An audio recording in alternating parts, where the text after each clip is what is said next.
What's up, everybody? My name is KAIRA, and thank you for tuning in to the archive.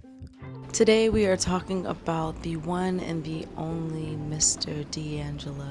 We'll be diving into his album, Black Messiah by D'Angelo and the Vanguard.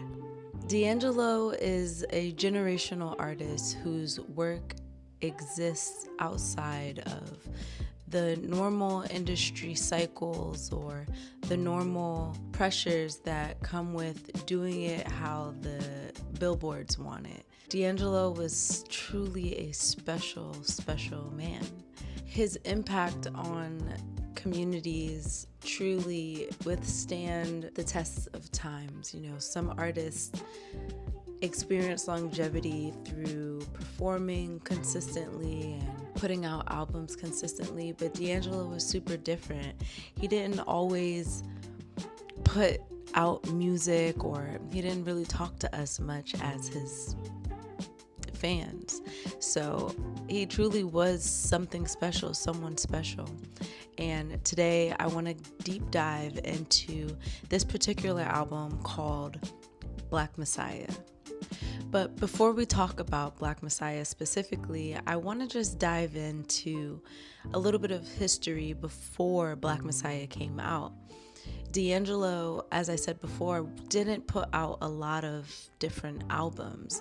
He only put out 3, starting with the first one, Brown Sugar, which was released in 1995.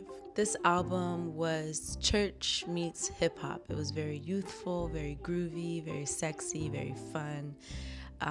He really showed out and showed who he truly was at his core at this time. Then in year 2000, D'Angelo decided to drop his sophomore album called Voodoo. Voodoo was revolutionary, the way it feels, the way he chose to express himself rhythmically. This feels so human, so imperfect. How he stacks his vocals, it was just super human, and we can really hear his musicianship in this. And D'Angelo was raised in the church, so a lot of the things that we're hearing come from years and years of him serving in his own church. Then 14 years later, after Voodoo, here comes Black Messiah. First of all, 14 years is a long time to be creating and developing a sound. A lot of artists don't take time to live in between, and D'Angelo did the very opposite of that. That man lived 14 years worth of living, and he gave us Black Messiah. So in year 2014, D'Angelo decided to drop Black Messiah. If I could describe this album in a couple of words, I would use the words communal, spiritual, ancestral.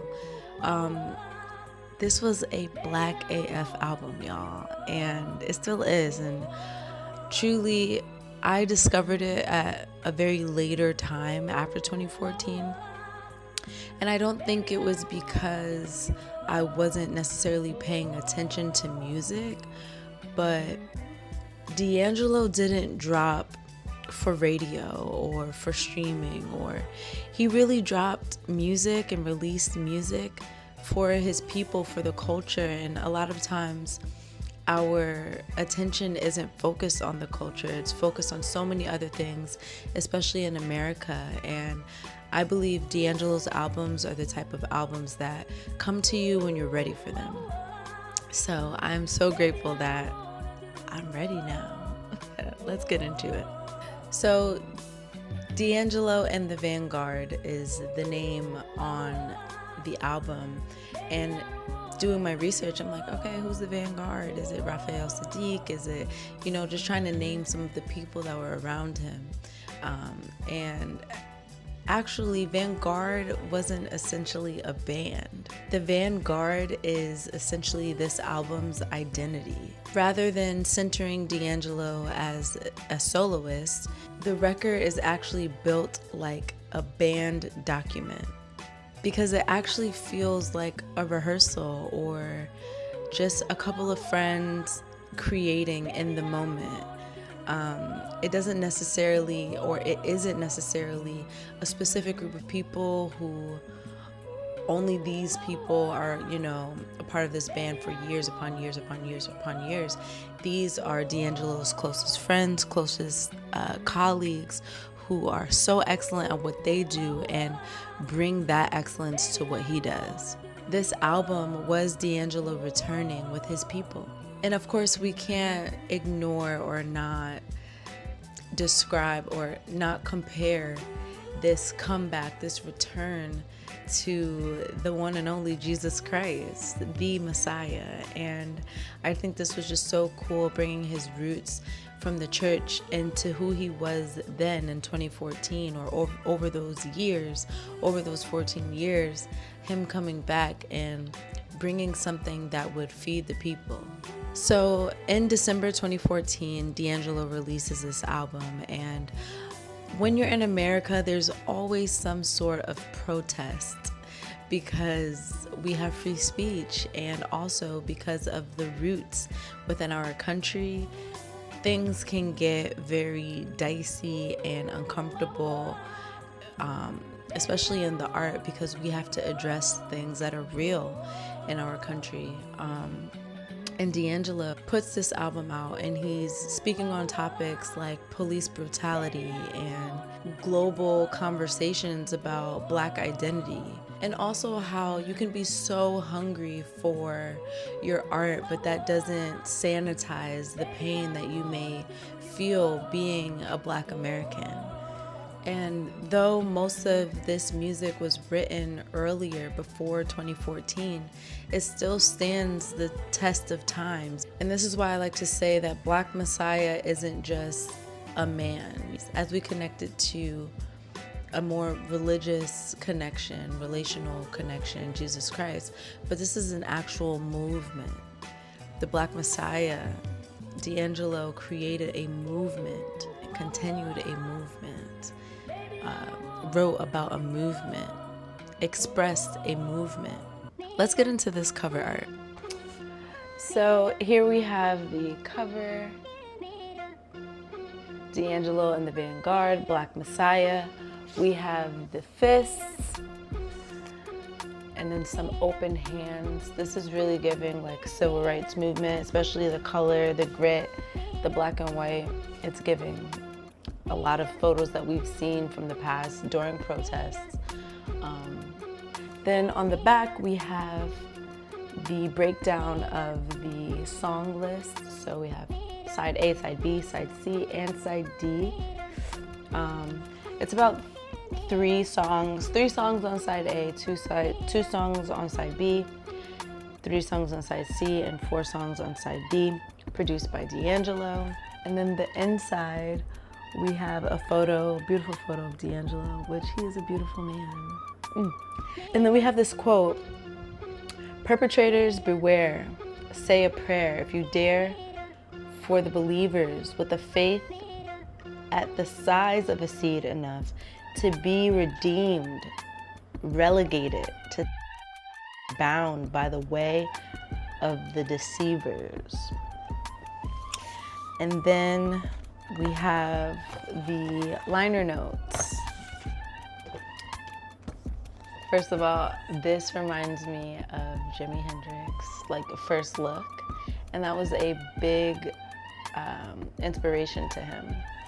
So we got Jimmy, Jesus, fine, like the simplicity. We need the men in R&B and soul to give this. Whew. Simple photo can stir up so many emotions. Okay, and then the breakdowns for each song. In here, of course, we have some thank yous.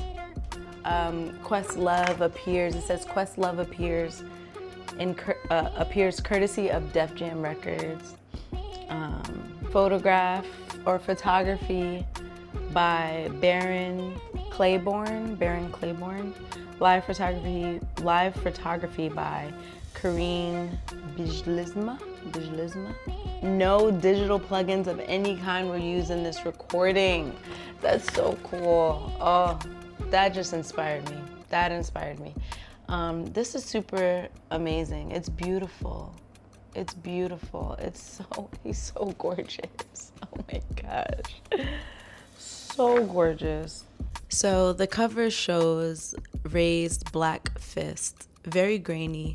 Some of them are actually open, which I feel is very prophetic, because sometimes the fight is not ours and we need to know when to let go and to surrender to the will of whatever it is.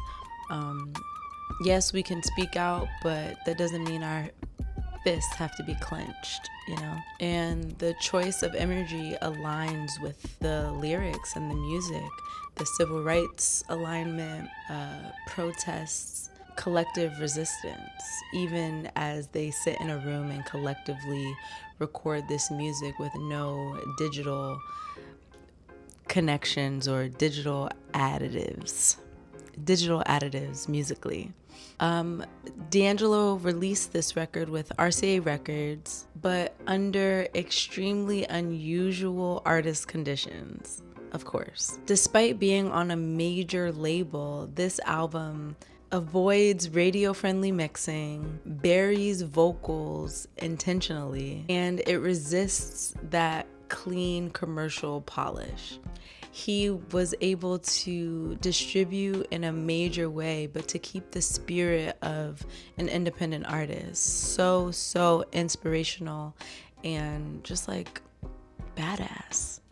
You know, this record musically really pushed boundaries by staying in such disciplined confinement. I wouldn't call it confinement, but staying disciplined. For example, this was recorded largely live, which means everyone has to lock in and feel. Also, the vocals were stacked and treated like any other instrument. They were strategically placed and strategically sang. The drumming was had a heavy pocket. It stayed in its realm and kept the beat. Whatever it was, it kept the groove, it kept the vibe. And of course, we have the gospel harmonies layered, and it was without spectacle. It literally just sat. There were no crazy things happening. It was just tight and right. This music is the type of music that doesn't just chase your attention, like listen. It waits for you to listen. And that's just so good, and just that's the type of music I love. So on side A, we have the records. I'm going to use my phone for this part. We have Ain't That Easy. We have 1000 Deaths. We have The Charade. On side B, we have Sugar Daddy. We have Really Love. On side C, we have Back to the Future Part 1. We have Till It's Done 2-2, which, yes. We have Prayer. If you know, you know. We have Prayer. And then on side D, we have Betray My Heart, The Door, Back to the Future Part 2, and Another Life. And D'Angelo, of course, we can hear the music lineage. We have James Brown. We have Sly and the Family Stone, Parliament, Funkadelic, Curtis Mayfield, Marvin Gaye, and of course, all of the gospel legends. This album doesn't just quote the past or the future, it embodies it. And I just want to say rest in peace, D'Angelo. We love him. We will continue to listen to his music and to pass it down to our children. Thank you guys for watching. Please like, subscribe, and comment in the comments which vinyl I should buy next so that we can deep dive. I hope you guys stay tuned in to all of the other episodes. I'm really enjoying making this content, and if you're enjoying it too, please say something. Love you guys. Peace.